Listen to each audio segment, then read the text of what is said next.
All right, everybody, I just want to touch base on the steganography capture the flag. Many of you found everything in one place, which was good. You were able to find the stuff, but I wanted you to do something a little bit different. You've got this image file. When you open it, it's just an image file, like we know this. What most of you did was open it with WinHex or this XHD.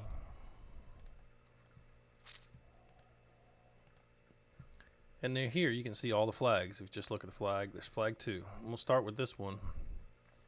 If you notice, there's nothing around it. It's just null bits everywhere.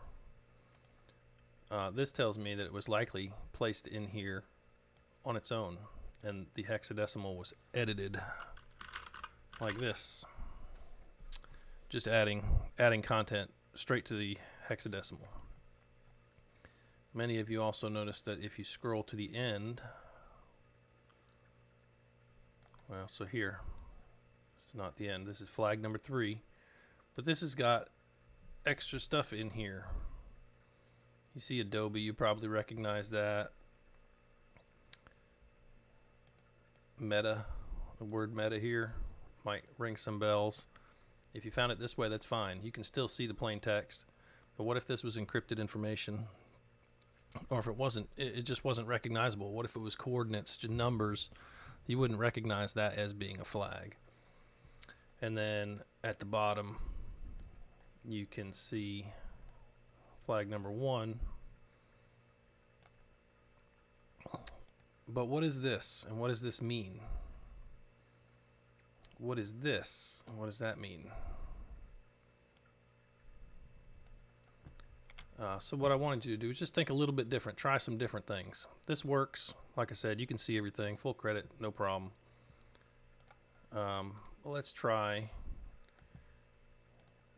If we open this with, I'm using WinRAR, but you can use WinZip.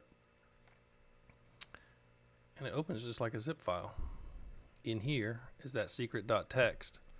And if you open that, there you find a flag. This is a usable document. You can see somebody intentionally tried to hide that stuff in there. So you got flag number 2, which was in the plain text, or the hex was edited. This would be flag number 1. So I guess I should have labeled those differently.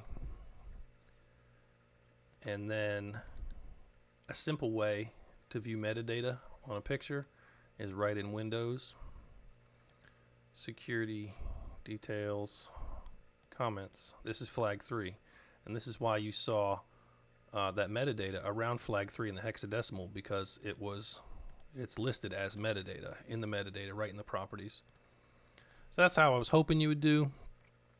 Just, try and get into that investigative mindset. How did it do it? If the person wasn't able to edit the hexadecimal, why would they put 3 flags in the same place? What does that stuff around the flags mean? How did it get there? You got to start thinking about all those questions, and you got to answer that question, how did it get there, every time. All right. Thank you.